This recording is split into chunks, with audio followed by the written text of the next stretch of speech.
الحمد لله وكفى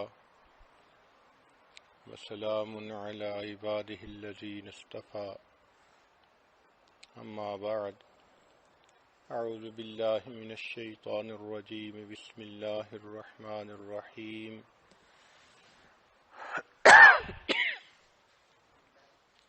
ومن آياته أن خلق لكم من أنفسكم أزواجا لتسكنوا إليها وجعل بينكم مودة ورحمة إن في ذلك لآيات لقوم يتفكرون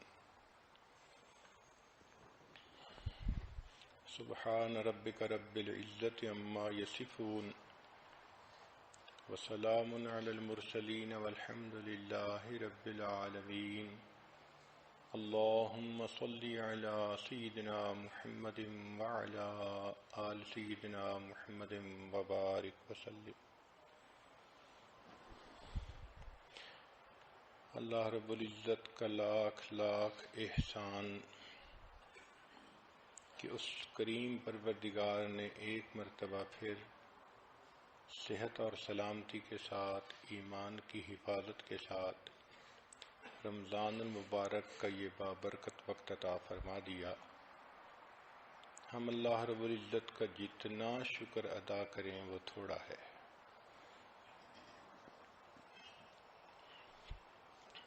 ان مجالس میں کامیاب ازدواجی زندگی کے متعلق بیانات ہوں گے. امید ہے کہ مستورات دل کے کانوں سے سنیں گی اور ان اصولوں کو اپنی زندگی میں اپنا کر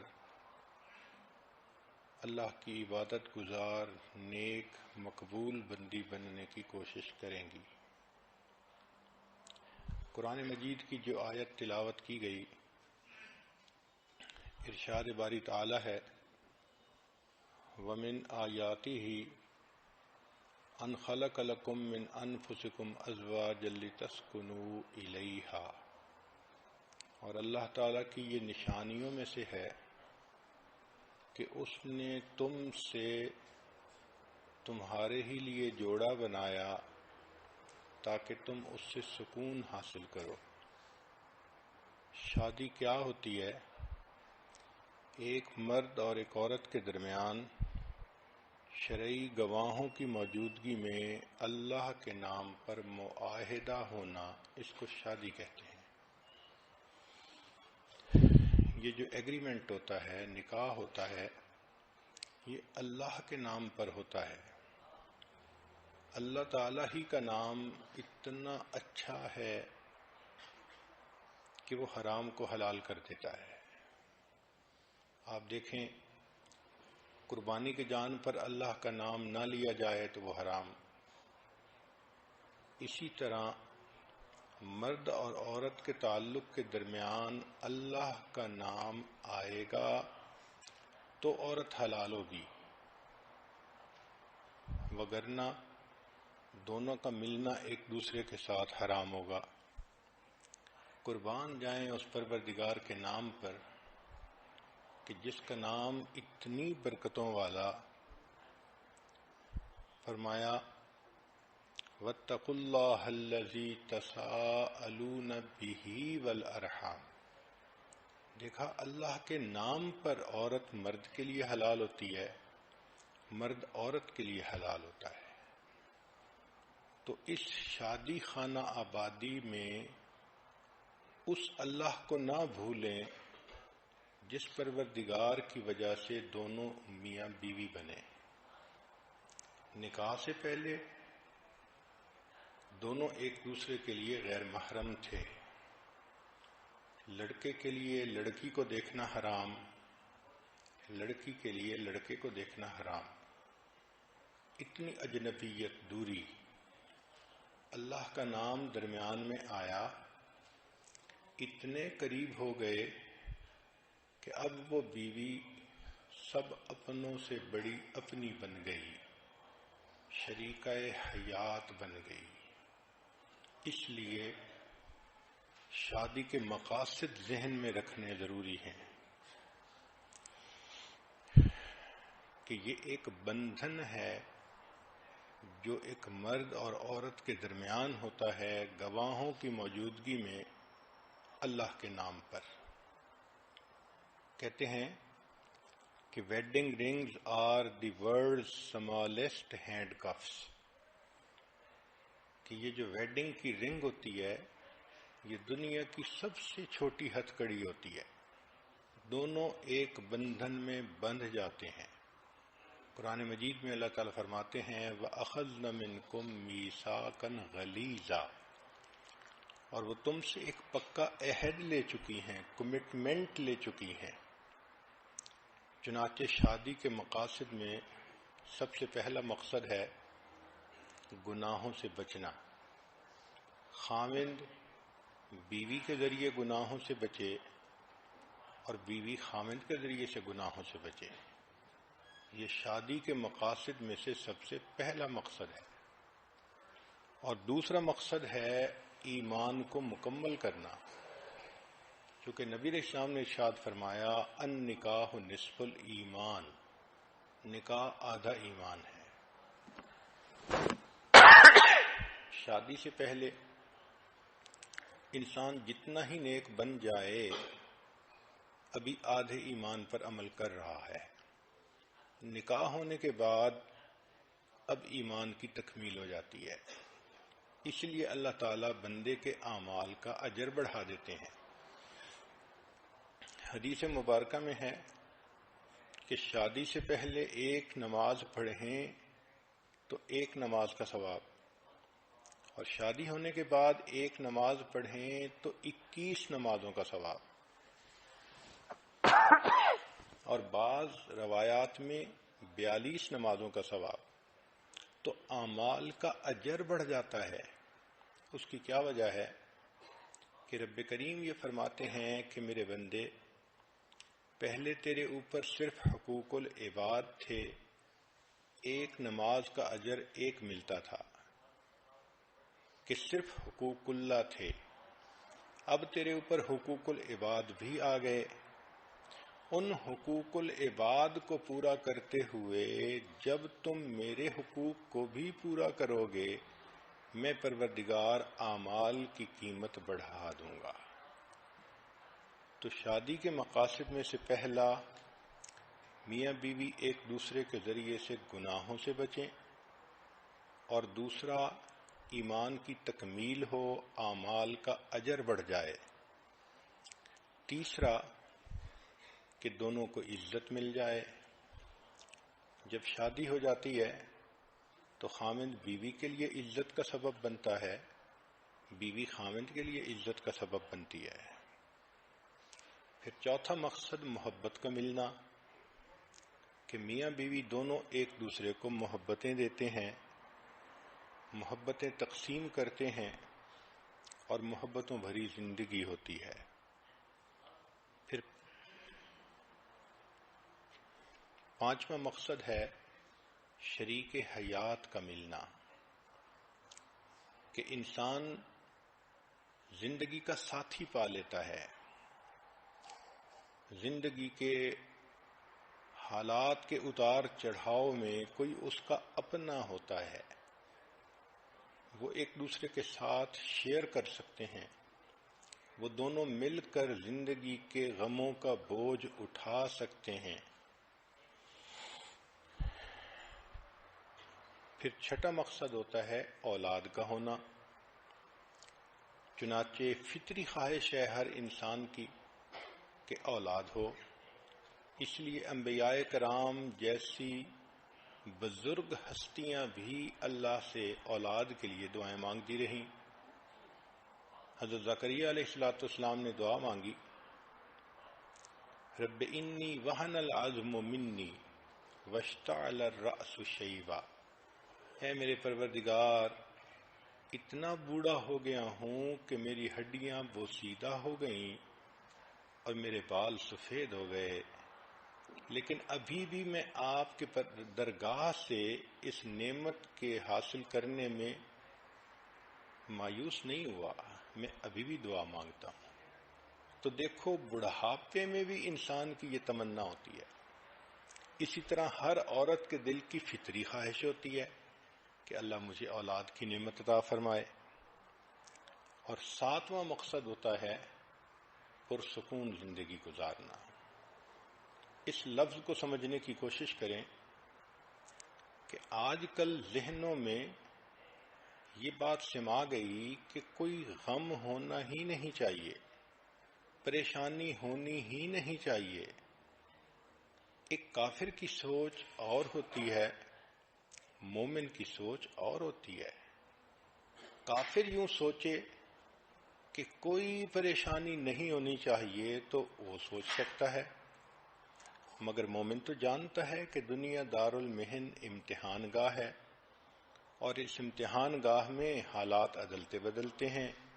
کبھی اللہ خوشی دے کر آزماتے ہیں، کبھی غم دے کر، کبھی صحت دے کر، کبھی بیماری دے کر.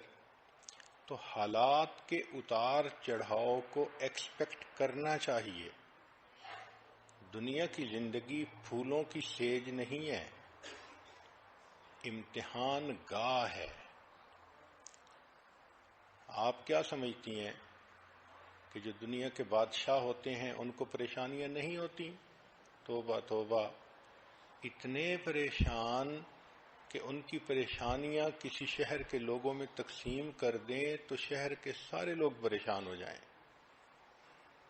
تو مقصد سمجھیں کہ سکون پانا. تو میاں بیوی دونوں پرسکون ہوتے ہیں، اگرچہ تنگی ہو، اگرچہ پریشانی ہو، اگرچہ بیماری ہو. تو ان چیزوں کا ہونا الگ بات ہے اور دلی سکون ہونا یہ الگ بات ہے. جب انسان کو یہ محسوس ہوتا ہے نا کہ میں اکیلا نہیں، میرے ساتھ کوئی اور بھی ہے، تو پھر پریشانی نہیں لگتی، پھر دل پر سکون ہوتا ہے. اس لیے شریعت نے اتنا خوبصورت لفظ استعمال کیا کہ ایک لفظ سے شادی کا مقصد واضح فرما دیا. چنانچہ شادی ہونے کے بعد میاں بیوی مل کر قدم اٹھاتے ہیں، being together, sharing together, doing things together. یہ پھر ان کی زندگی کا اصول بن جاتا ہے. اب ہم پر سکون ازدواجی زندگی کیسے حاصل کریں؟ آئیے قرآن مجید کی تعلیمات کو سامنے رکھ کر اس مضمون کی تفصیلات سنیں. سب سے پہلے وَمِنْ آیَاتِهِ، اللہ تعالیٰ فرماتے ہیں کہ یہ اللہ کی نشانیوں میں سے ہے. تو خاوند بیوی کے لیے اللہ کی نشانی اور بیوی خاوند کے لیے اللہ کی نشانی. واقعی اگر اللہ نے میاں بیوی کو نہ بنایا ہوتا تو ہر ایک کی زندگی ادھوری ہوتی، ہر ایک کی زندگی میں خلا ہوتا. تو اس سے انسان عزت کرے، خاوند بیوی کی عزت کرے کہ میرے اللہ نے اس کو میری زندگی کے لیے بنایا ہے، اور بیوی اپنے خاوند کی عزت کرے. اور اس بات کو ذہن میں رکھیں کہ ہمارے درمیان جو نکاح کا معاہدہ ہے وہ اللہ کے نام پر ہے. اس لیے سورہ نساء پڑھیے تو آپ کو ہر چند آیتوں کے بعد ملے گا واتقوا اللہ، واتقوا اللہ، اللہ سے ڈرو، اللہ سے ڈرو. کیونکہ اللہ تعالیٰ جانتے تھے کہ میاں بیوی کا ریلیشن شپ اتنا ڈیلیکیٹ ہوتا ہے کہ اگر بندے کے دل میں اللہ کا خوف نہ ہو تو وہ ظاہر میں سچا بھی بنتا ہے مگر دوسرے کی دل آزاری بھی کر رہا ہوتا ہے. اس لیے اللہ نے فرمایا کہ تم مخلوق کا خیال مت رکھو، تمہارا معاملہ اللہ کے ساتھ ہے جو دلوں کے بھید جاننے والا ہے. So Allah is the witness to all thoughts, intentions and actions. تم جو کر رہے ہو تمہارے من میں کیا نیت ہے اس کو اللہ جانتا ہے. آگے فرمایا وَجَعَلَ بَيْنَكُمْ مَوَدَّةً وَرَحْمَةً، اور اللہ نے تمہارے درمیان محبت پیدا کر دی. مودت کہتے ہیں محبت کو. چنانچہ میاں بیوی کو ایک دوسرے سے فزیکل اور ایموشنل دونوں طرح کی محبت چاہیے ہوتی ہے. اس لیے میاں بیوی آل سیزن فرینڈز ہوتے ہیں. یہ صرف بہار کے دوست نہیں ہوتے، یہ آل سیزن فرینڈز ہوتے ہیں. اور یہ فرینڈ شپ آپس میں بلٹ اپ کرنی پڑتی ہے، اس پر انویسٹ کرنا پڑتا ہے. جتنا ایک دوسرے کی خاطر انویسٹمنٹ کریں گے اتنا یہ محبت مضبوط ہوتی چلی جائے گی. ایک دوسرے کو ٹائم دینا، ایفرٹس دینا، کیئر دینا، سپورٹ دینا، ایک دوسرے کے کام کرنا، ایک دوسرے کی ضروریات زندگی میں دلچسپی لینا، اس سے شادی کا بندھن مضبوط ہو جاتا ہے. یوں سمجھ لیں کہ میاں بیوی کا ایک ایموشنل بینک اکاؤنٹ ہوتا ہے. جتنا وہ اس کے اندر ان پٹ ڈالتے رہتے ہیں اتنا ان کی شادی پرسکون ہوتی ہے. Love is directly proportional to investment. جس چیز پر جان مال وقت لگتا ہے اس کی محبت دل میں آتی ہے. یہ اصول ہے. اس کی مثال سن لیجئے. ماں بیٹے کے اوپر کتنی انویسٹمنٹ کرتی ہے. 24 گھنٹے کی خادمہ، پہلے کھلاتی ہے بعد میں کھاتی ہے، پہلے پلاتی ہے بعد میں پیتی ہے، پہلے بچے کو سلاتی ہے بعد میں خود سوتی ہے. کتنی تھکی ہوئی کیوں نہ ہو، بچے کی آواز آنے پر فوراً اٹھ کھڑی ہوتی ہے اور بچے کی ضرورت کو پورا کرتی ہے. تو جب ماں بیٹے کو دودھ پلاتی ہے، اس کی کیئر کرتی ہے، لک آفٹر کرتی ہے، اتنا اس پر انویسٹمنٹ کرتی ہے تو بچے کی محبت بھی اس کے دل میں آ جاتی ہے. اتنی ٹچی ہوتی ہے، اپنی تکلیف گوارا کر لیتی ہے، بچے کی تکلیف اس سے گوارا نہیں ہوتی. انسان تو انسان، جانوروں میں بھی ہم نے دیکھا کہ مدر اپنے بیبی کے بارے میں کتنی پوزیسو ہوتی ہے، پروٹیکٹیو ہوتی ہے. اس کی بنیاد کیا کہ ماں کی انویسٹمنٹ ہوئی ہوتی ہے. اب ایک ماں کا بیٹا ہو اور اس کو فوراً لے کر کسی اور کے حوالے کر دیں تو آپ دیکھیں گے کہ ان دونوں کے درمیان آپس میں محبت کا رشتہ گہرا نہیں ہوگا. اسی طرح جو لوگ دین کے اوپر جان مال اور وقت لگاتے ہیں ان کے دل میں دین کی عزت آ جاتی ہے، محبت آ جاتی ہے، قدر آ جاتی ہے. آج کے مرد لوگ بزنس پر اپنا وقت لگاتے ہیں، مال لگاتے ہیں، تو ان کو بزنس سے کتنی محبت ہوتی ہے. تو یہ ذہن میں رکھیں کہ جتنا ایک دوسرے کے لیے وقت دیں گے، قربانی دیں گے، ایک دوسرے کا خیال رکھیں گے، ایفرٹس کریں گے، اتنا یہ شادی کا رشتہ مضبوط ہوگا اور یہ محبت گہری سے زیادہ اور گہری ہوتی چلی جائے گی. تو میاں بیوی ایک دوسرے کو اون کریں. جہاں ایک دوسرے کی خاطر قربانیاں نہیں ہوتی وہاں تعلق کمزور ہوتا ہے.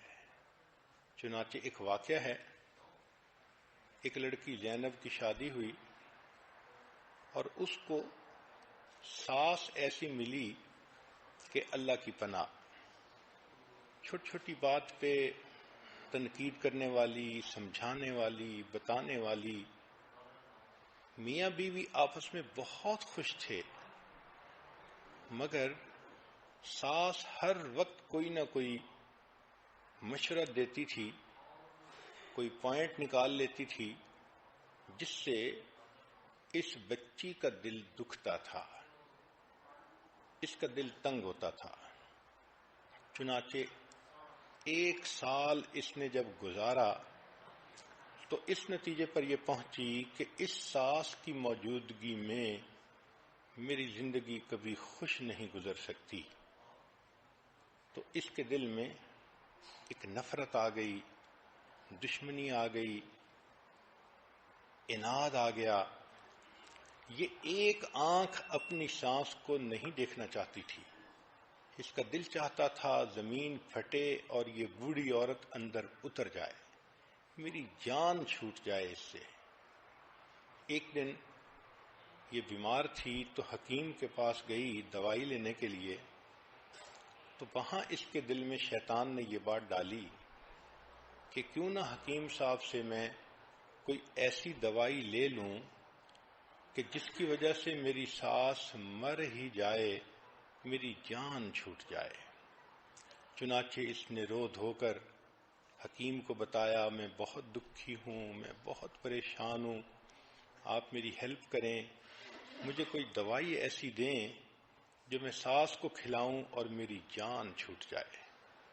حکیم سمجھدار تھا، اس نے کہا بہت اچھا، میں تمہیں دوائی تو دے دیتا ہوں، لیکن ایک بات ذہن میں رکھنا کہ اگر ایسی دوائی دی کہ فوری اثر کرے تو تمہارے نام لگ جائے گا، تمہارے اوپر لوگ شک کریں گے، تم اس کے قتل کرنے والی بن جاؤ گی. اس نے کہا ہاں بات تو ٹھیک ہے. تو حکیم نے کہا کہ میں ایک ایسی دوائی دیتا ہوں کہ جو سلو پائزن ہے، اس میں 1 سال لگے گا اور 1 سال میں یہ عورت اندر سے اتنی کمزور ہو جائے گی کہ مر ہی جائے گی. وہ بہت خوش ہو گئی کہ اچھا آپ ایسی دوائی مجھے دے دیں. چنانچہ حکیم نے ایک دوائی دے دی اور کہا کہ اس کو وقتاً فوقتاً کھلاتی رہنا اور 1 سال کا عرصہ ہے، تمہاری جان چھوٹ جائے گی. اب دلہن سمجھتی تھی کہ میرا مسئلہ حل ہو گیا، مگر حکیم صاحب نے ایک مشورہ اور دیا کہ دیکھو چونکہ یہ کام آپ خود کر رہی ہو تو دنیا آپ کو مجرم نہ سمجھے، اس لیے اب کوشش کرو کہ اس بوڑھی کی خدمت زیادہ کرو، اس کے قریب ہو جاؤ، اس کو اپنا بنانے کی کوشش کرو، تاکہ دنیا والے بھی یہ دیکھیں کہ تم تو اس کو بہت اہمیت دیتی تھیں، خدمت کرتی تھیں، اچھا وقت گزارتی تھیں، تو تمہارے اوپر کوئی شک بھی نہیں کرے گا. اس کو یہ بات بھی اچھی لگی. چنانچہ یہ آئی. اب اس نے اس کو اپنی ساس کو وہ دوائی دینی شروع کر دی، مگر ایک تبدیلی یہ آئی کہ اس نے ساس کو اب ذرا زیادہ وقت دینا شروع کر دیا.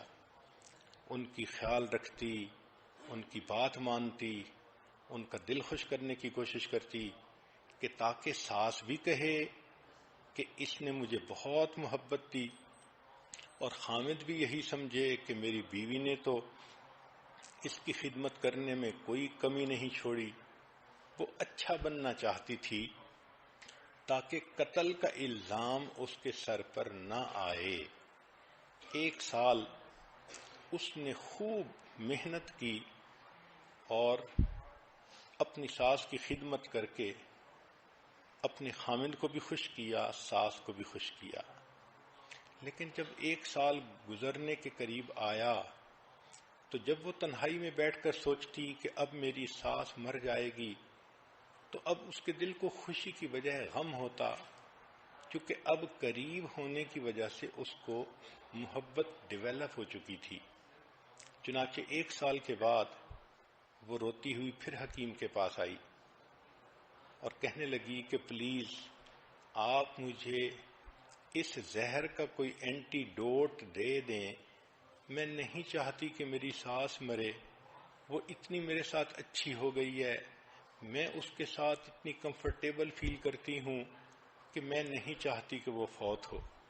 جب اس نے یہ کہا تب حکیم صاحب نے بتایا کہ بہت اچھا، میں نے اس کو زہر نہیں دی تھی، ایک عام دوائی دے دی تھی تاکہ تمہارے دل کو تسلی رہے کہ زہر دی جا رہی ہے، لیکن جو میں نے تمہیں نصیحت کی تھی کہ ساس کی خدمت کرو، وقت دو، اس کی بات مانو، اصل تو یہ بنیاد تھی۔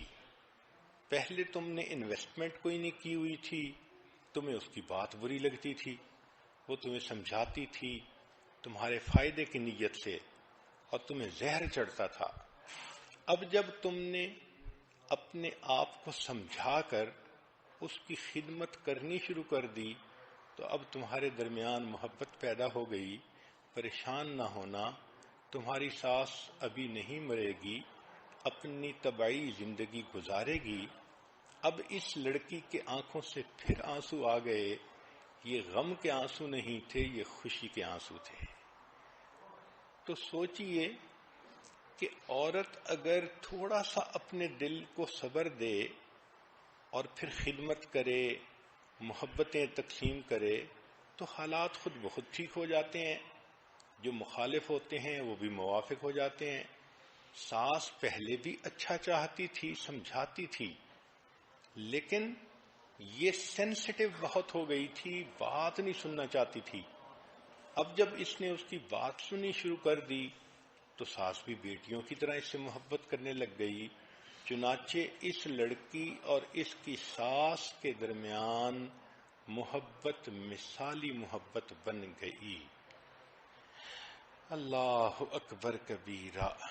تو اس لیے میاں بیوی کے درمیان بھی جو محبت ہوتی ہے وہ بھی انویسٹمنٹ ہوتی ہے۔ بیوی خامند کے لیے اپنا ٹائم انویسٹ کرے اور خامند اپنی بیوی پر انویسٹمنٹ کرے تو یہ محبت پھر مضبوط سے مضبوط تر ہوتی جائے گی۔ دوسری بات شریعت نے کہی مودتم و رحمہ، اور تمہارے درمیان ہم نے رحمت کو رکھ دیا۔ دیکھیں، جوانی میں میاں بیوی کی محبت میں ایک دوسرے کی جنسی ضرورت کا بھی عنصر شامل ہوتا ہے، لہذا اگر میاں بیوی جھگڑا بھی کریں، ناراض بھی ہوں، تو شام کو پھر دونوں اکٹھے ہوتے ہیں۔ خاوند کو بیوی کی ضرورت، بیوی کو خاوند کی ضرورت۔ لیکن جب بڑھاپا آ جاتا ہے تو اس وقت یہ جنسی ضرورت کا پہلو نہ ہونے کے برابر ہو جاتا ہے۔ تو اس وقت تو ایک دوسرے کے ساتھ اگر جھگڑا ہو تو نفرتیں پکی ہو جاتی ہیں۔ تو شریعت کی خوبصورتی دیکھیے کہ اللہ رب العزت نے ایک دوسرا لفظ استعمال کیا کہ تمہارے درمیان مودت بھی رکھ دی اور رحمت بھی رکھ دی۔ رحمت کہتے ہیں کہ اب تم ایک دوسرے کے ساتھ جو زندگی کا اتنا عرصہ گزار چکے، اب اس کی قدردانی کرو اور اس کی وجہ سے ایک دوسرے کے ساتھ درگزر کا معاملہ کرو۔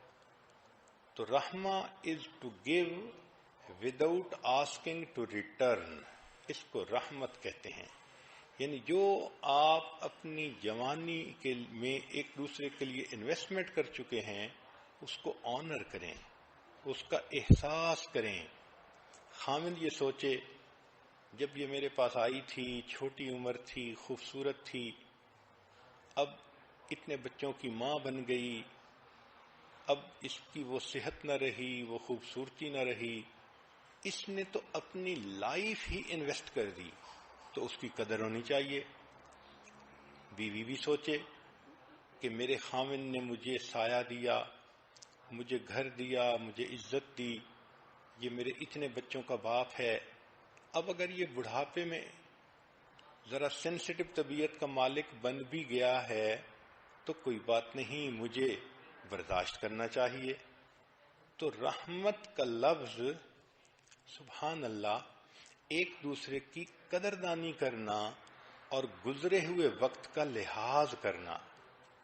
چنانچہ ایک آدمی جو دفتر کے اندر اچھی پوسٹ پر تھا، اس کے دفتر میں ایک لڑکی سیکٹری بنی جس کا نام للی تھا۔ تھوڑے دنوں کے بعد یہ افسر صاحب اس لڑکی کے ساتھ برے تعلق کے اندر گرفتار ہو گئے اب اس کے دماغ میں ہر وقت وہ لڑکی سمائی ہوئی ہوتی اور اس کا جی چاہتا کہ بس میں ابھی شادی کروں. لڑکی کی ریکوائرمنٹ یہ تھی کہ تم پہلی بیوی کو طلاق دو پھر میں شادی کروں گی. چنانچہ اب اس نے گھر میں آ کر اپنی خوشیوں بھری شادی شدہ زندگی کو خود خراب کرنا شروع کر دیا. بیوی کے ساتھ برے طریقے سے بول رہا ہے، اس کو اگنور کر رہا ہے، اس کے کاموں میں دلچسپی نہیں لے رہا، بچوں کے سامنے اس کو ڈانٹ ڈپٹ کر رہا ہے. اب بیوی پریشان کہ اس کو ہو کیا گیا، یہ تو اتنا اچھا خامن تھا، اچانک کیا اس میرے اندر تبدیلی آ گئی کہ آنکھیں ہی بدل گئیں. چنانچہ اپنی طرف سے تو اس نے ہر ممکن کوشش کی خوش کرنے کی، مگر یہ بندہ تو خوش ہونا ہی نہیں چاہتا تھا. اس کی نیت ہی بد تھی. یہ چاہتا تھا میں اس کو طلاق دوں اور اس کے بدلے نئی چنچل اتنی خوبصورت لڑکی وہ میری بیوی بن جائے گی. چنانچہ جب خوب گھر کے اندر فساد مچا تو ایک دن بیوی نے اس سے پوچھا کہ دیکھو ہماری زندگی کے 25 سال اتنے اچھے گزر گئے، اب کیا مسئلہ بن گیا؟ تو اس نے کہا کہ اصل میں تمہیں طلاق دینا چاہتا ہوں اور میں اور شادی کرنا چاہتا ہوں. بیوی نے پوچھا کیوں؟ اس لیے کہ وہ زیادہ خوبصورت ہے، کم عمر ہے، نوجوان ہے، میں خوشیاں چاہتا ہوں. اب بیوی نے سمجھانے کی کوشش تو بہت کی، مگر خامن کے تو دماغ میں کچھ اور ہی شیطانیت بھری ہوئی تھی. اس نے کہا دیکھو مجھے تو طلاق دینی ہے اور تم سے جان چھڑانی ہے، اور میں اپنی خوشی کی خاطر دوسری شادی کر کے ہی رہوں گا. جب بیوی نے محسوس کر لیا کہ یہ بندہ اپنے دل میں ایک فیصلہ کر چکا ہے تو اس نے کہا کہ اچھا آپ کیا چاہتے ہیں؟ خامن نے کہا کہ چونکہ میرے پاس تنخواہ بہت ہے، مال و دولت ہے، میں تمہیں یہ گھر بھی دے دیتا ہوں اور میں تمہیں گاڑی بھی دے دیتا ہوں اور اتنا ماہانہ خرچہ بھی تمہارا میں طے کر دیتا ہوں. تم بچوں کے ساتھ اس گھر میں رہو، ان کو پالو، البتہ مجھ سے طلاق لے لو تاکہ میں دوسری شادی کر کے اس نئی بیوی کے ساتھ خوشیوں بھرا دن گزاروں. بیوی تھوڑی دیر خاموش رہی، پھر کہنے لگی کہ اچھا میری شرط یہ ہے کہ نہ مجھے مکان چاہیے، نہ مجھے تمہارا ماہانہ خرچہ چاہیے اور نہ مجھے تمہاری گاڑی چاہیے. اس نے کہا پھر کیا چاہیے؟ اس نے کہا کہ بس میری شرط یہ ہے کہ تم مجھے محبت بھرا 1 مہینہ دے دو اور اس 1 مہینے میں اس طرح محبت سے رہو جیسے ہم اس وقت محبت سے رہتے تھے جب ہماری شادی ہوئی تھی، ابتدائی دنوں میں. خامن نے کہا کہ یہ تو بہت آسان کام ہے، 1 مہینہ اس کو محبتیں دو، پیار دو اور پھر جان ہی چھوٹ جائے گی. چنانچہ خامن نے اس کے ساتھ یہ عہد کر لیا. اب چونکہ میاں بیوی میں عہد تھا تو بیوی نے اسے کہا کہ دیکھو جب شادی ہوئی تھی میں دلہن تھی، آپ ایسے آتے تھے، ایسے بیٹھتے تھے، ایسے بات کرتے تھے، میں بھی آپ سے ایسے بات کرتی تھی، لہذا ہم نے یہ مہینہ اسی حالت میں گزارنا ہے. خامن نے کہا بہت اچھا. چنانچہ دونوں نے آپس میں خوب گرم جوشی کا اظہار کیا، محبتوں کا اظہار کیا، میل ملاپ کیا، باتیں کیں، بیٹھے، اور جیسے ہنی مون کا وقت ہوتا ہے دونوں نے اس طرح وقت فارغ کر لیا. اب جب کچھ دن گزرے تو خامن نے یہ دیکھا کہ یہ بیوی 25 سال پہلے جب میرے پاس آئی تھی کتنی خوبصورت تھی، کتنی سمارٹ تھی، کتنی اچھی تھی.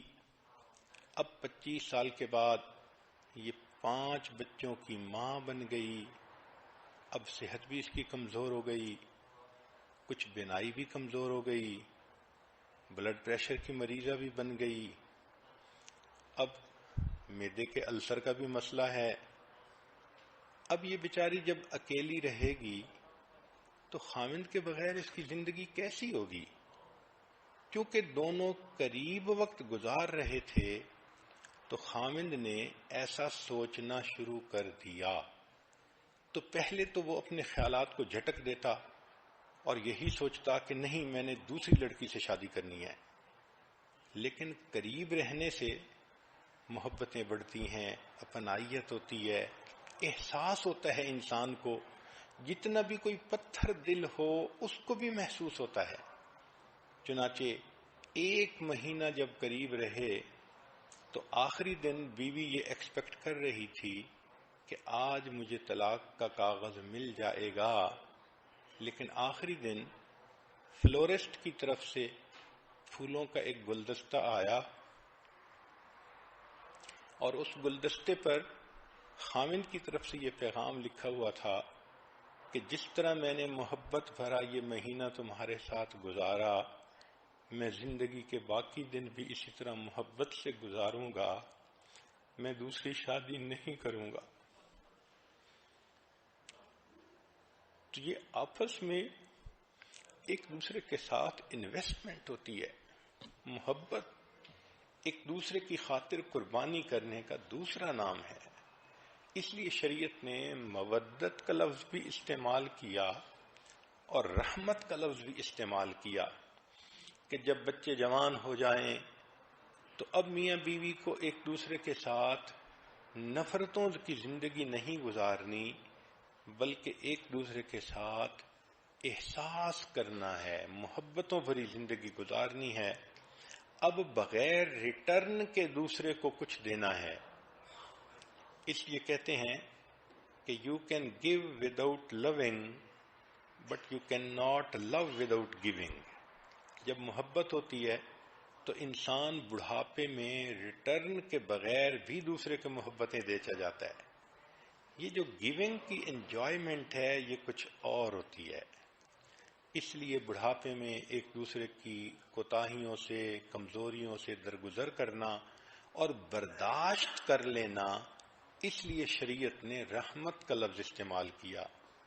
کہتے ہیں کہ a good marriage is the union of 2 فارگیورز، یعنی بیوی خاوند کی کوتاہیوں سے درگزر کرے، خاوند بیوی کی کوتاہیوں سے درگزر کرے۔ پھر شریعت نے کہا لِتَسْكُنُوا إِلَيْهَا، تاکہ تم سکون پاؤ۔ اب یہ سکون جو ہے انسان کو تب ملتا ہے جب دونوں نیک بن کر ایک دوسرے کے ساتھ محبت بھری زندگی گزارتے ہیں۔ یہاں بعض مفسرین نے ایک عجیب نکتہ لکھا ہے۔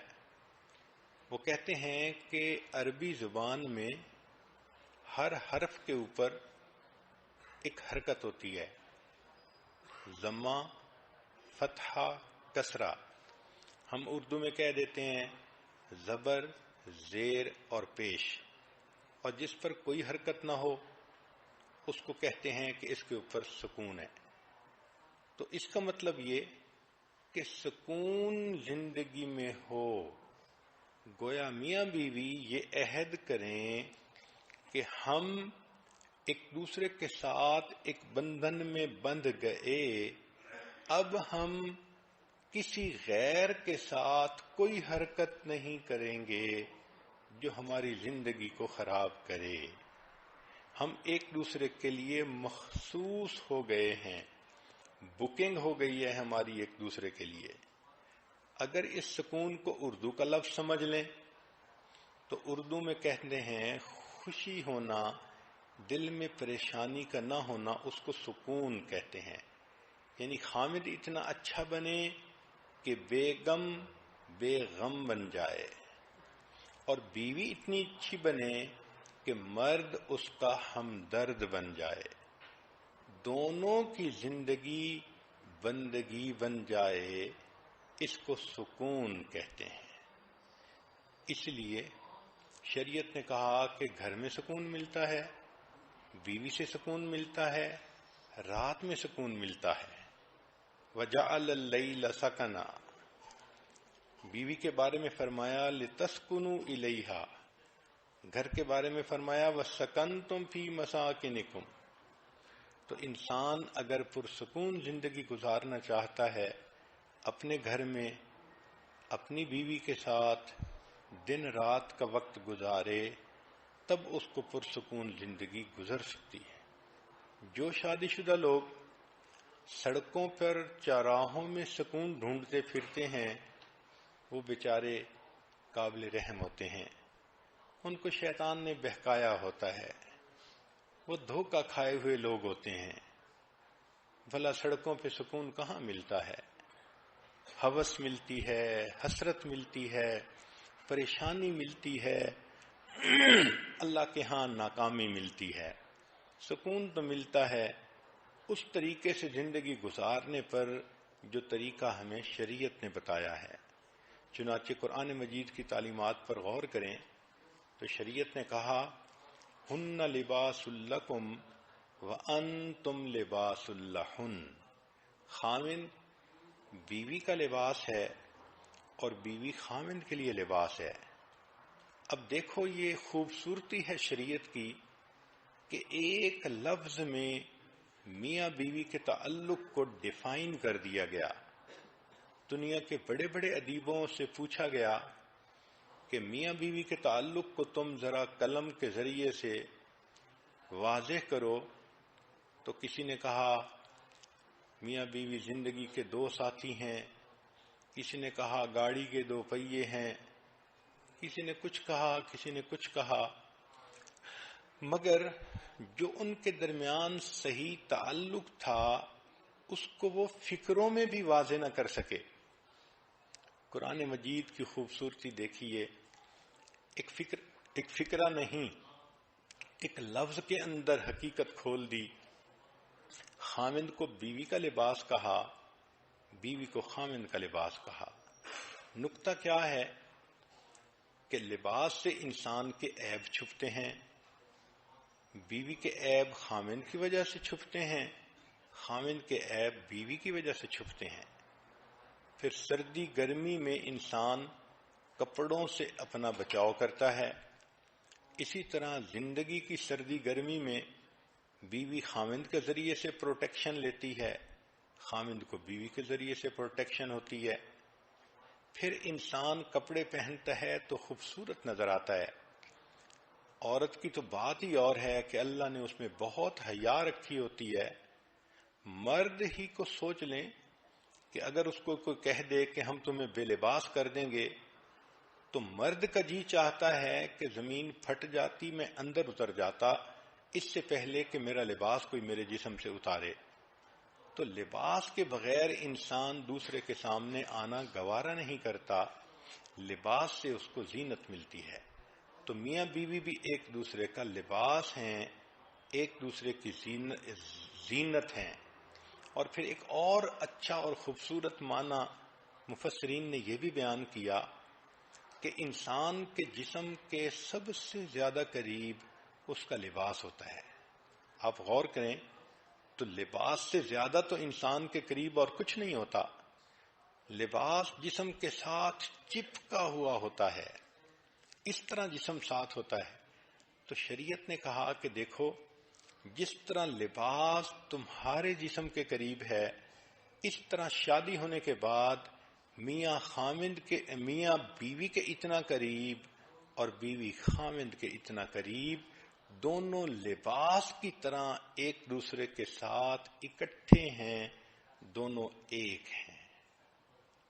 اس لیے کہتے ہیں کہ chains do not hold a marriage together, it is threads, hundreds of tiny threads which sew husband and wife together through years. سال گزرتے ہیں، میاں بیوی ایک دوسرے کے ساتھ محبتوں بھری زندگی گزارتے گزارتے تو یہ سوئی دھاگے کے جیسے ٹانکے لگ جاتے ہیں اور چیز جڑ جاتی ہے. اس طرح میاں بیوی کے دل جڑ جاتے ہیں. شادی میں یہ کوتاہی کی جاتی ہے کہ کہ خامن چاہتا ہے بس بیوی آئیڈیل ہو اور اپنی ذمہ داریاں پوری کرے، خود نہیں سوچتا کہ مجھے بھی تو آئیڈیل بننا چاہیے اور مجھے بھی تو بیوی کی ضروریات کو پوری کرنی چاہیے. تو یہ جو ہوتا ہے نا کہ دوسرے سے ایکسپیکٹیشن زیادہ رکھنا اور خود نہ کرنا، یہ شادی کے فیلیور کا بڑا سبب ہوتا ہے. اس لیے کہتے ہیں کہ success in marriage does not merely come through finding the right mate but through being the right mate. ہم شادی کے بعد اچھے ساتھی خود بنیں گے تو پھر دوسرا بھی انسان اچھا بن جائے گا. اللہ اکبر کبیرہ. تو یہ شادی جب ناکام ہوتی ہے تو شادی ناکام نہیں ہوتی، لوگ ناکام ہوتے ہیں. دو بندے ناکام ہو جاتے ہیں اپنی زندگی کے مقصد میں. اس لیے میاں بیوی ایک دوسرے کے ساتھ محبت پیار کی زندگی گزاریں. ہمارے حضرت مرشد عالم رحمت اللہ علیہ فرمایا کرتے تھے، جہاں محبت موٹی ہوتی ہے وہاں عیب پتلے ہوتے ہیں، اور جہاں محبت پتلی ہوتی ہے وہاں عیب موٹے ہوتے ہیں. جب محبت کمزور ہوتی ہے تو خامند کو بیوی میں بہت کوتاہیاں نظر آتی ہیں اور بیوی کو خامند میں بہت کوتاہیاں نظر آتی ہیں. اس لیے کوشش یہ کریں کہ یہ محبت مضبوط ہو تاکہ کوتاہیاں نظر ہی نہ آئیں اور انسان پیار کی زندگی گزارے. کہتے ہیں کہ ایک شخص تھا جس کا نام تھا مجنون. ویسے تو قیس اس کا نام تھا، قیس کہتے ہیں عقل مند کو. تو یہ عقل مند نوجوان تھا، مگر ایک لڑکی پر فریفتہ ہو گیا جس کا نام لیلا تھا. ایسا دل دے بیٹھا کہ بیچارہ اپنے آپ سے ہی گیا. ہر وقت لیلا کی خیال، لیلا کی سوچ، لیلا کی باتیں. چنانچہ اس کے تذکرے بہت لوگوں میں مشہور ہو گئے. تو ایک حاکم وقت تھا، اس نے جب یہ سب سٹوری سنی تو اس نے کہا کہ میں لیلا کو بلا کے دیکھوں تو صحیح کہ وہ کتنی خوبصورت ہے جو ایک مرد اس کے اوپر اتنا عاشق ہو گیا. جب اس نے اس کو بلایا تو دیکھا کہ وہ تو عام ایوریج لڑکی کی طرح تھی. تو اس نے اسے کہا کہ تو اتنی خوبصورت تو نہیں ہے. تو فارسی میں شاعر نے اس کو یوں کہا کہ از دیگر خوباں تو افزون نیستی، کہ تو باقی نازنینوں سے زیادہ خوبصورت نہیں. گفت خامش کیوں تو مجنون نیستی. لیلا نے جواب دیا، خاموش رہو، یہ بات تم اس لیے کر رہے ہو کہ تم مجنون نہیں ہو. میرا حسن دیکھنے کے لیے مجنوں کی آنکھ چاہیے. تو بات تو اس نے بہت سچی کی کہ مجنوں کی آنکھ سے اگر بیوی کو دیکھو تو بیوی لیلا نظر آئے گی، پھر بیوی مس یونیورس نظر آئے گی، پھر بیوی کائنات کی سب سے زیادہ خوبصورت عظیم ہستی نظر آئے گی. آنکھ میں محبت ہونی چاہیے.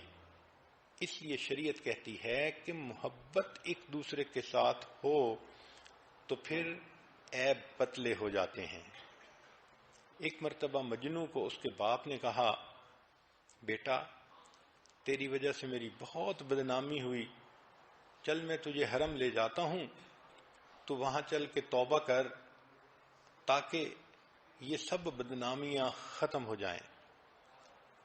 تو مجنوں اپنے والد کے ساتھ حرم شریف چلا گیا. غلاف کعبہ پکڑ کے باپ ساتھ کھڑا ہے تو مجنوں نے دعا مانگنی شروع کی. اب والد نے تو یہ کہا تھا کہ دعا مانگ اور لیلا کی محبت سے ہمیشہ کے لیے جان چھڑا. تو مجنوں نے غلاف کعبہ پکڑ کر دعا مانگی، الہی الہی تبت من کل المعاصی ولیکن حب لیلا لا اتوب. اے اللہ میں ہر گناہ سے توبہ کرتا ہوں مگر لیلا کی محبت سے توبہ نہیں کرتا. اور ساتھ یہ بھی کہا کہ الہی لا تسلبنی حبہا ابدا، اے اللہ اس کی محبت کبھی میرے دل سے نہ نکالنا وَيَرْحَمَ اللَّهُ عَبْدًا قَالَ آمِينَ، اور اللہ میری دعا پر جو آمین کہہ دے اس بندے کے گناہ بھی معاف کر دینا۔ تو جب محبت ہوتی ہے تو انسان کی آنکھ کچھ اور دیکھتی ہے۔ شریعت نے ہمیں یہ کہا کہ میاں بیوی ایک دوسرے کو مجنو اور لیلا کی آنکھ سے دیکھیں تو غلطی کوتاہیاں نظر ہی نہیں آئیں گی اور ایک دوسرے کے ساتھ اچھی زندگی گزرے گی۔ اسی لیے حدیث مبارکہ میں آتا ہے کہ اللہ رب العزت نے اماں حوا کو آدم علیہ السلام کی پسلیوں سے پیدا کیا۔ اللہ اکبر، نبی علیہ السلام نے بتلایا۔ یہاں نکتے کی بات یہ ہے کہ سر سے نہیں بنایا کہ اس کو سر پہ نہ بٹھا لینا، اور پاؤں سے نہیں بنایا کہ اس کو پاؤں کی جوتی نہ سمجھ لینا۔ اللہ نے پسلی سے عورت کو بنایا کہ یہ تمہارے دل کے قریب رہے اور تم اس سے محبت بھری زندگی گزارو۔ اس لیے کہتے ہیں کہ true love does not consist of holding hands, it consists of holding hearts together. دل جڑتے ہیں تو گھر آباد ہو جاتے ہیں، جس طرح اینٹیں جڑتی ہیں تو مکان بن جاتے ہیں۔ پھر شریعت نے دیکھو ایک اور خوبصورت اصول بنایا، الرجال قوامون علی النساء، کہ اللہ نے گھر کے اندر مرد کو قوام بنایا ہے، امیر بنایا ہے۔ جس طرح ایک آفس ہو، چند بندے کام کرتے ہوں تو ایک کو مینیجر بنا دیتے ہیں، تو شریعت نے بھی مرد کو گھر کا مینیجر بنا دیا اور بیوی کو کہا کہ تم اس کی ماتحت ہو، اس کی بات مان کر چلو گی تو تمہاری زندگی میں برکتیں ہوں گی۔ آج ایک بڑی غلطی گھروں میں یہ بھی ہوتی ہے کہ عورت چاہتی ہے کہ حکومت میری ہو، بات میری چلے، خاوند میری انگلیوں کے اشاروں پہ ناچے۔ یہ ایک بہت بے وقوفی والی سوچ ہے۔ جس کو رب نے ذمہ دار بنایا تو برکتیں تو اب اسی کے ساتھ ہیں۔ اس لیے ایک دوسرے کے ساتھ آرگومنٹس کرنا اور اپنی برتری کو ثابت کرنے کی کوشش کرنا، میرے فیصلے زیادہ بہتر ہوتے ہیں، میں زیادہ پڑھی لکھی ہوں، میں زیادہ اچھی ہوں، میرا آئی کیو لیول، یہ سب بے وقوف کی باتیں ہیں۔ بھئی آپ سب کچھ ہو مگر وہ مرد آپ کا امیر ہے، اور مامور کی کامیابی امیر کی اطاعت میں ہوتی ہے۔ اللہ تعالیٰ تو یہ دیکھیں گے کہ تم نے خامد کی فرمانبرداری کتنی کی۔ اس لیے life is short, don't make it shorter by arguments. کیا ضرورت ہے جھگڑوں میں پڑنے کی، پرسکون زندگی گزاریں۔ ایک واقعہ سن لیجئے، خالد رضی اللہ عنہ ایک صحابی ہیں، ان کی بیوی کا نام ہے رملہ، اور یہ رملہ حضرت زبیر رضی اللہ عنہ کی بیٹی تھیں، عبداللہ ابن زبیر رضی اللہ عنہ کی بہن تھیں۔ اسماء رضی اللہ عنہ جو صدیق اکبر رضی اللہ عنہ کی بیٹی ہیں، یہ ان کی بیٹی تھیں۔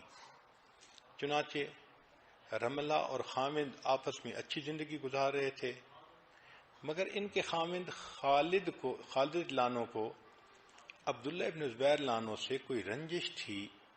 وہ کہتے تھے کہ اس کی طبیعت میں سختی زیادہ ہے، یہ دوسرے بندے کی بات کو وزن نہیں دیتے۔ چنانچہ ایک موقع پہ دونوں اکٹھے تھے گھر میں، یعنی خالد رضی اللہ عنہ بھی تھے اور عبداللہ ابن زبیر رضی اللہ عنہ بھی آ گئے۔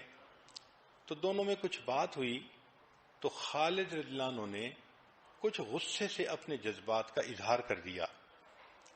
عبداللہ ابن زبیر رضی اللہ عنہ نے جواب بھی دیا، تو گویا دو مردوں کے درمیان کچھ ہاٹ ورڈز جو تھے وہ ایکسچینج ہوئے۔ رملہ خاموشی کے ساتھ ایک طرف بیٹھی رہیں۔ جب عبداللہ ابن زبیر چلے گئے تو خامد نے بیوی کو کہا کہ تمہارا خامد اور تمہارا بھائی آپس میں بحث کر رہے تھے اور تم آرام سے ایک طرف بیٹھی رہیں، کیا مسئلہ تھا؟ تو رملہ نے کہا ہم عورتیں ہیں، اللہ نے ہمیں پھول بنایا ہے کہ تاکہ ہمارے خامد ہماری خوشبو سے لذت اٹھائیں، ہمیں ان جھگڑوں میں پڑنے کی کیا ضرورت ہے۔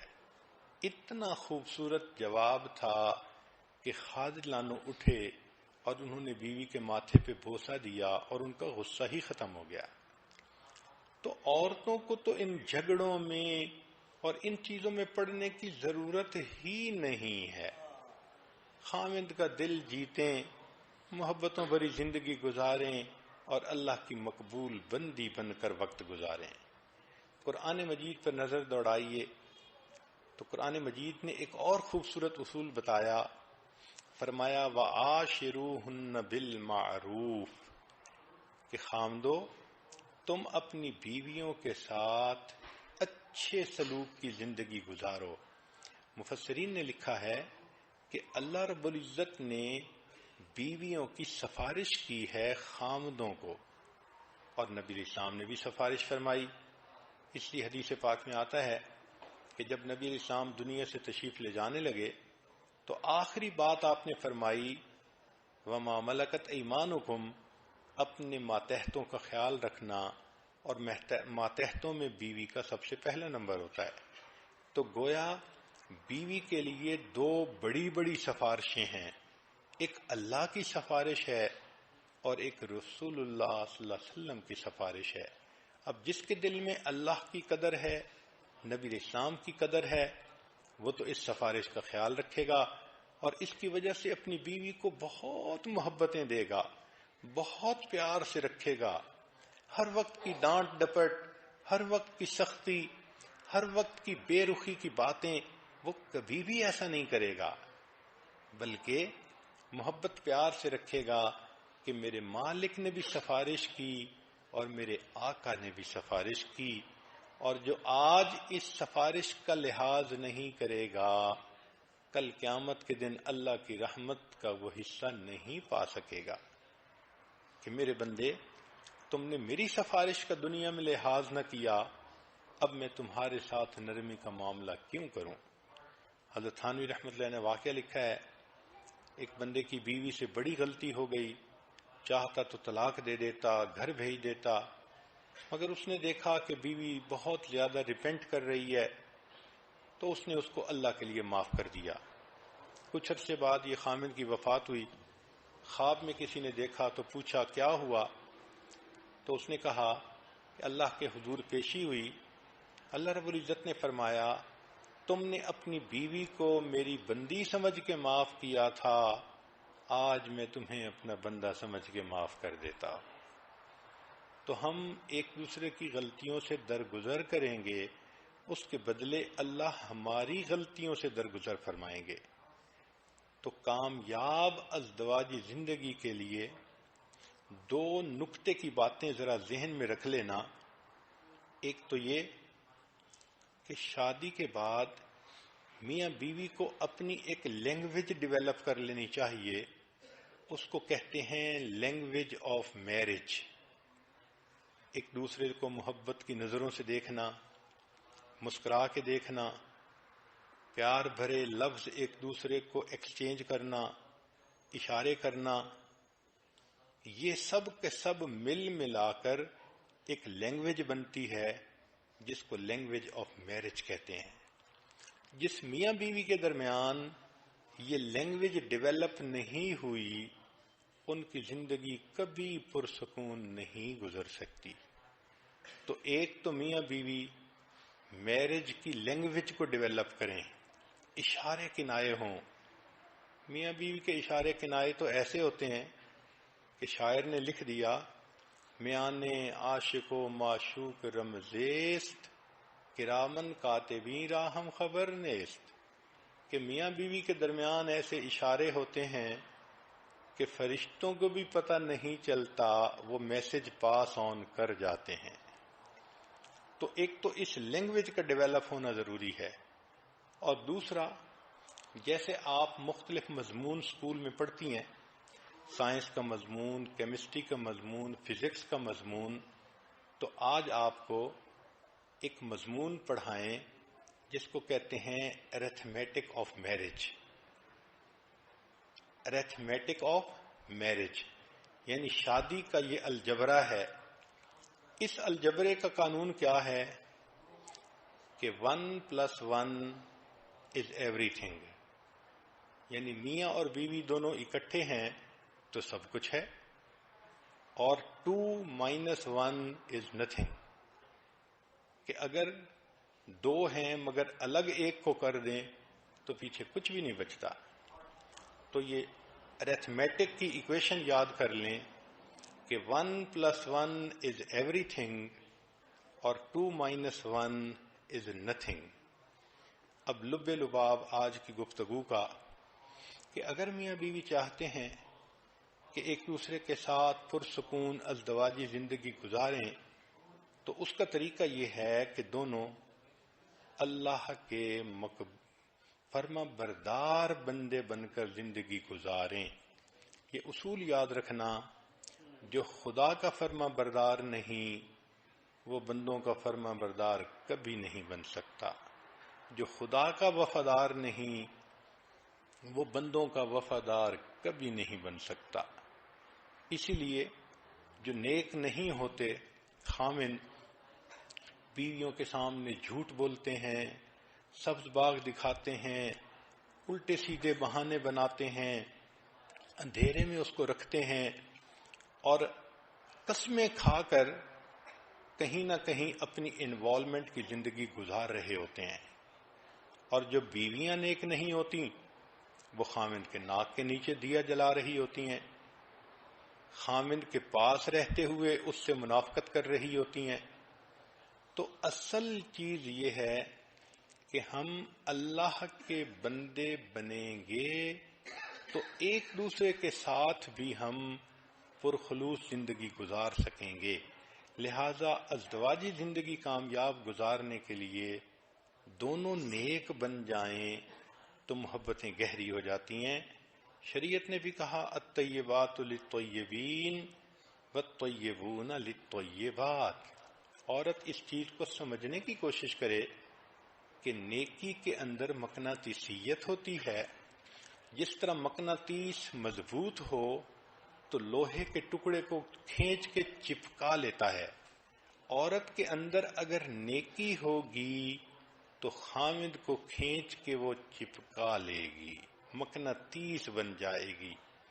اس لیے انگریزی کے دو لفظ ہیں، ایک ہے نو NO نو، اس کا مطلب ہوتا ہے نہیں، اور ایک ہے KNOW نو، اس کا مطلب ہوتا ہے جاننا. تو اصول یاد رکھیں کہ نو اللہ نو پیس. جن کی زندگی میں اللہ کا تصور نہیں، وہ من مرضی کرتے ہیں، نفس کی زندگی گزارتے ہیں، ان کی زندگی میں نو پیس، امن آ ہی نہیں سکتا. نو اللہ KNOW، اللہ کو جانو گے تو یو ول نو پیس، پھر تمہیں اللہ تعالیٰ امن کی زندگی بھی عطا فرما دیں گے. تو نیکی پہ اگر میاں بیوی متفق ہو جائیں تو زندگی پرسکون گزرتی ہے. عورتوں کو چاہیے خود بھی نیک بنیں، گھر کے ماحول کو بھی نیکی والا بنائیں، اپنے میاں کو بھی نیکی کی طرف کھینچ لیں. جتنا وہ اللہ کے قریب ہوتا جائے گا اتنا اپنی بیوی کو بھی دل کے قریب کرتا چلا جائے گا. اس لیے کہنے والے نے کہا کہ پیشانی بغیر جھومر کے بھی اچھی لگ سکتی ہے اگر اس پر سجدوں کے نشان ہوں. آنکھیں بغیر سرمے کے خوبصورت لگ سکتی ہیں اگر ان میں حیا ہو.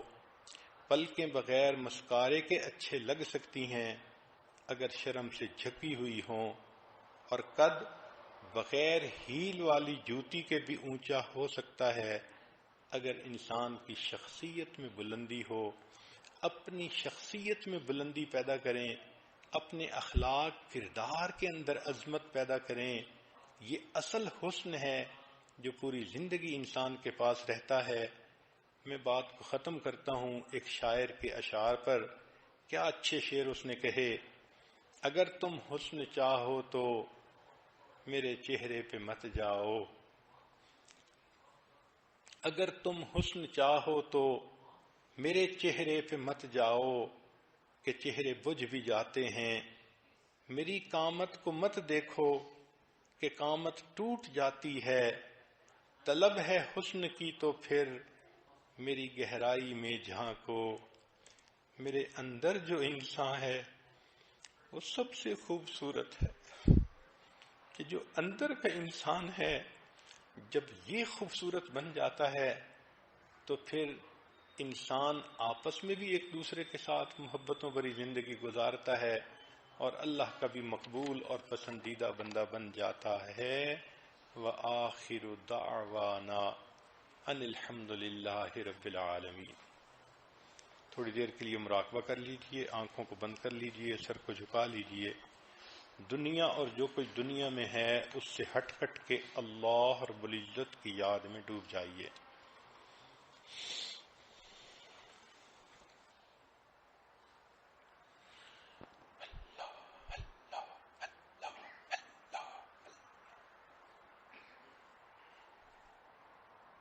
لا الہ الا اللہ محمد الرسول اللہ۔ دعا کر لیجیے۔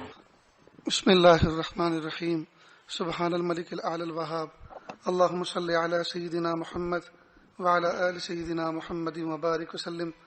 لا احصی ثناء علیک انت کما اثنیت علی نفسک رب اغفر وارحم وانت خیر الراحمین۔ لا الہ الا اللہ الحلیم الکریم، سبحان رب العرش العظیم، والحمد للہ رب العالمین۔ نسألک موجبات رحمتک وعزائم مغفرتک والغنیمة من كل بر والسلامة من كل اسم، لا تدع لنا ذنبا إلا غفرته ولا هما إلا فرجته ولا حاجة هي لك رضا إلا قضيتها يا أرحم الراحمين يا أرحم الراحمين يا أرحم الراحمين۔ پیارے اللہ، ہم ظاہر میں آپ کے بندے اور بندیاں ہیں، حقیقت میں نہایت گندے ہیں۔ اللہ ہمارے دلوں کی گندگی کو دور فرما، ہمیں اپنی بندگی کا سلیقہ عطا فرما، شرمندگی والے کاموں سے ہماری حفاظت فرما۔ رب کریم، آج کی اس محفل میں رب کریم جو کچھ کہا گیا یا اللہ سن کر آپ نے ہمارے دلوں کے بجھے ہوئے چراغ کو روشن فرما دیا، یا اللہ اب عمل کی توفیق دے کر یا اللہ ہمارے اجڑے ہوئے چمن کو بھی پربہار بنا دیجئے۔ رب کریم مہربانی کا معاملہ فرما دیجئے۔ پیارے اللہ، ان تعلیمات کو پوری دنیا میں عام کرنے کی توفیق عطا فرما دیجئے۔ یا اللہ ان پر سچے صحیح معنی میں عمل کی توفیق عطا فرما دیجئے۔ یا اللہ ہماری ازدواجی زندگی جو آپس میں روٹھی ہے، اجڑی ہے، یا اللہ اس کو آباد فرما دیجئے۔ رب کریم آباد فرما دیجئے۔ یا اللہ ہماری زندگی کو عائشہ صدیقہ رضی اللہ تعالیٰ عنہ اور اللہ کے محبوب صلی اللہ علیہ وسلم کی ازدواجی زندگی کا نمونہ بنا دیجئے۔ یا اللہ ان تعلیمات سے ناواقفیت کی وجہ سے ہمارے گھر جہنم کے نمونے بنے ہوئے ہیں، یا اللہ ان پر عمل کی برکت سے اللہ جنت کے نمونے بنا دیجئے۔ یا اللہ جنت کے نمونے بنا دیجئے۔ یا اللہ زندگی کے ازدواجی زندگی کے 50 60 سال گزرنے کے باوجود یا اللہ آج تک محبتیں ویسی نہ ہو سکی قائم جس طرح ہونی چاہیے تھی۔ یا اللہ ہم بہت بڑے مجرم ہیں، اللہ ہمیں معاف فرما دیجیے۔ اللہ آپ ہمیں معاف فرما دیجیے۔ اللہ آپ ہمیں معاف فرما دیجیے اور عمل کی بے انتہا کوشش کرنے کی توفیق عطا فرما دیجیے۔ رب کریم، ہم عاجز مسکین بندے ہیں، کمزور ہیں، یا اللہ عمل کی توفیق آپ ہی دیں گے تو ہو ملے گی۔ رب کریم توفیق دے دیجئے، رب کریم توفیق دے دیجئے۔ یا اللہ زندگی گزر چکی، سجدوں میں سوائے ٹکر مارنے کے کچھ نہ ملا۔ یا اللہ تلاوت بے حلاوت ہے، ذکر بے سرور ہے، یا اللہ نمازیں بے لطف ہیں۔ یا رب کریم تلاوت کی حلاوت عطا فرما، ذکر کا سرور عطا فرما، یا اللہ طاعت کی لذت عطا فرما۔ یا اللہ ہمارے ظاہر کو حضور پاک صلی اللہ علیہ وسلم کی سنتوں سے منور فرما اور ہمارے باطن کو اپنی معرفت کے نور سے جگمگا دیجئے۔ رب کریم اپنی محبت عطا فرما دیجئے۔ یا اللہ رمضان مبارک کا قیمتی عشرہ پہلا گزر چکا، دوسرا گزر چکا، تیسرا بھی ہاتھوں سے نکلا جا رہا ہے، یا اللہ اس کی برکتیں عطا فرما دیجئے۔ یا اللہ ہمیں جہنم سے بخشے، یا اللہ ہمیں اپنے عذاب سے اور ناراضگی سے بخشائے بندوں میں شامل فرما لیجئے۔ رب کریم اپنا قرب عطا فرما دیجئے۔ یا اللہ رمضان مبارک کے اس آخری عشرے کے اندر یا اللہ اپنا قرب خاص عطا فرما دیجئے۔ یا اللہ اعتکاف کی مبارک دعاؤں میں یا اللہ ان مجالس کے اندر یا اللہ ہمیں قرب خاص عطا فرما دیجئے۔ یا اللہ ہماری اعتکاف اس زندگی کی اس اعتکاف کو ہماری زندگی کا حسین اعتکاف بنا دیجیے۔ یا اللہ اس رمضان کو زندگی کا حسین رمضان بنا دیجیے۔ یا اللہ زندگی کا قیمتی حصہ ہم نے آپ کی نافرمانی میں گزار دیا، یا اللہ جو زندگی کے دن بچے ہیں اللہ فرما برداری میں گزارنے کی توفیق عطا فرما۔ یا اللہ آنے والی زندگی کو گزری ہوئی زندگی کا کفارہ بنا، آنے والے ایام کو گزرے ایام سے بہتر بنا۔ پیارے اللہ کب تک پھیکی پھیکی زندگی گزارتے رہیں گے؟ یا اللہ اب تو محبت و بھری زندگی گزارنے کی توفیق عطا فرما۔ پیارے اللہ اپنی سچی محبت دے دیجیے، اللہ اپنی سچی معرفت دے دیجیے۔ یا اللہ آپ ناراض نہ ہوئیے، یا اللہ آپ ہم سے ناراض ہو گئے ہیں اور آپ کو ناراض ہونے کا حق ہے۔ یا اللہ ہم کھاتے آپ کا دیا ہوا ہیں، پیتے آپ کا دیا ہوا ہیں، رہتے آپ کی سرزمین پر ہیں، پیارے اللہ پھر بھی آپ کی نافرمانی کر رہے ہیں۔ یا اللہ آپ کتنے حلیم ہیں، اس سب کے باوجود آپ ہمیں برداشت کیے ہوئے ہیں۔ رب کریم اے حلیم رب آپ کا آپ کے حلم کا واسطہ، اے غفور رب آپ کو غفوریت کا واسطہ، اے رحیم رب آپ کو آپ کی رحیمیت کا واسطہ۔ یا اللہ ہمیں اپنا بنا لیجئے، اللہ ہمیں اپنا بنا لیجئے۔ یا اللہ آپ نے تو خود فرمایا والصلح خیر، اور صلح کے اندر خیر ہے۔ اللہ جب صلح کرنے بیٹھے ہیں اللہ ہماری صلح کو قبول فرما لیجیے، اللہ ہماری صلح کو قبول فرما لیجیے۔ یا اللہ ہم رمضان کے فقیر بن کر بیٹھے ہیں، یا اللہ ہم نے دیکھا دروازوں پہ جب فقیر آتے ہیں تو چھوٹے چھوٹے بچے بھی ماں باپ سے درخواست کرتے ہیں امی یہ رمضان کا فقیر ہے، یہ خالی ہاتھ نہ لوٹے۔ پیارے اللہ رمضان کے فقیر کو خالی ہاتھ نہیں لوٹایا جاتا۔ یا اللہ رمضان مبارک کے مہینے میں آپ سے بھیک مانگ رہے ہیں، یا اللہ خالی ہاتھ نہ لوٹائیے، یا اللہ خالی ہاتھ نہ لوٹائیے، دے دیجیے، اللہ دے دیجیے۔ آپ نے تو فرمایا انما الصدقات للفقراء، صدقات تو فقراء کا حق ہیں یا اللہ، اور آگے آپ نے تو فرمایا کہ اللہ غنی ہے اور آپ فقراء اور محتاج ہیں۔ پیارے اللہ ہم فقراء ہیں، جب آپ نے ہمیں فقیر کہا تو اللہ صدقات بھی تو فقراء کے لیے ہوتے ہیں۔ اللہ اپنی محبت کا صدقہ دے دیجیے، اپنی معرفت کا صدقہ دے دیجیے، اللہ اپنے قرب کا صدقہ دے دیجیے، اپنے احسان کا صدقہ دے دیجیے، اللہ دے دیجیے۔ رب کریم آپ کے پاس نعمتوں کے خزانے ہیں اور ہمارے پاس ہم فقیر ہیں۔ یا اللہ جب آپ کے پاس نعمتوں کے خزانے ہیں اور وہ آپ کے کسی کام کے نہیں ہیں، آپ نے بنائے ہیں دینے کے لیے، اللہ ہم بیٹھے ہیں لینے کے لیے، اللہ جی دے دیجئے۔ رب کریم محبت دے دیجئے، معرفت دے دیجئے، مقام احسان دے دیجئے، مقام ولایت دے دیجئے، مقام قرب دے دیجئے، رب کریم دے دیجئے۔ یا اللہ ان سب کے دینے سے آپ کا کچھ نہیں بگڑے گا، رب کریم ہمارا کام بن جائے گا۔ اللہ جی آپ ہمارا کام بنا دیجئے، اور اگر نہیں ملا تو یا اللہ کام بگڑ جائے گا، جہنم کا ایندھن بن جائیں گے، اللہ جی معاف کر دیجئے، اللہ معاف کر دیجئے۔ یا اللہ عذاب کی آیتیں برحق ہیں، یا اللہ وعید برحق ہیں، لیکن پیارے اللہ رب کریم ہم پر اس چیز کا غلبہ ہے۔ پیارے اللہ آج تک کسی ماں نے باہوش و حواس اپنے بچے کو چولہے میں نہیں ڈالا، رب کریم دہکتے ہوئے تپتے ہوئے توے کے اوپر نہیں بٹھایا۔ رب کریم آپ 70 ماؤں سے زیادہ مشفق و مہربان ہیں، رب کریم آپ ہمیں اپنے جہنم میں کیسے ڈالیں گے؟ رب کریم آپ ہماری مغفرت فرما دیجئے، رب کریم اپنا قرب عطا فرما دیجئے۔ یا اللہ اس مجمع کے اندر نہ جانے کتنے دکھیارے کتنے غم کے مارے بیٹھے ہوئے ہیں، یا اللہ یہ آوازیں پردے کے پیچھے جہاں مستورات میں جا رہی ہیں، یا اللہ ان کے دلوں کے اندر نہ جانے کیسی تمنائیں ہیں اور کیسے نیک مقاصد و ارادے ہیں، رب کریم آپ کے علاوہ کسی کے سامنے کہتے ہوئے شرماتی ہیں، رب کریم ان کی دلی تمناؤں کو پورا فرما۔ جن کو نکاح کیے وہ زمانہ گزر چکا اور ان کی گود اولاد سے خالی ہیں، رب کریم کیسی حسرتوں بھری ان کے دن اور رات گزرتے ہوں گے، یا اللہ ان کو نرینہ اولاد عطا فرما، یا اللہ نیک صالح اولاد عطا فرما۔ یا اللہ جو صاحب اولاد ہیں ان کی اولادوں کو فرما بردار بنا، ان کی آنکھوں کی ٹھنڈک بنا، رب کریم جو بچیاں یا اللہ عمر کو پہنچ چکی ہیں، یا اللہ عافیت کے ساتھ نیک صالح رشتے عطا فرما، نیک صالح جوڑے عطا فرما۔ رب کریم جو ماں باپ بوڑھے ہو چکے ہیں اور جوان بچے بچیاں گھروں میں ہیں، یا اللہ عافیت کے ساتھ ان کے کندھوں سے ان کے فرائض ادا کرنا آسان فرما۔ رب کریم رمضان مبارک کی قیمتی ایام گزر رہے ہیں، یا اللہ سحر و افطار میں جو خدمت کی جماعت خدمت کرتی ہے، یا اللہ ان کی جھولیاں بھر دیجیے، یا اللہ بے انتہا قبول فرما لیجیے۔ پیارے اللہ مدارس دینیہ، مکاتب قرآنیہ، مساجد اسلامیہ اور وہ خانقاہیں جو اللہ سکھایا جاتا ہے اور مراکز دعوت و تبلیغ کی اللہ پوری حفاظت فرما۔ اقامت دین کے لیے جتنی کوششیں دنیا بھر میں ہو رہی ہیں رب کریم عافیت کے ساتھ قبول فرما۔ یا اللہ مانگنا نہیں آتا بن مانگے عطا فرما، مانگنے کا ڈھنگ اور سلیقہ عطا فرما۔ وصلی اللہ تعالی علی خیر خلقہ محمد و آلہ و اصحابہ اجمعین برحمتک یا ارحم الراحمین۔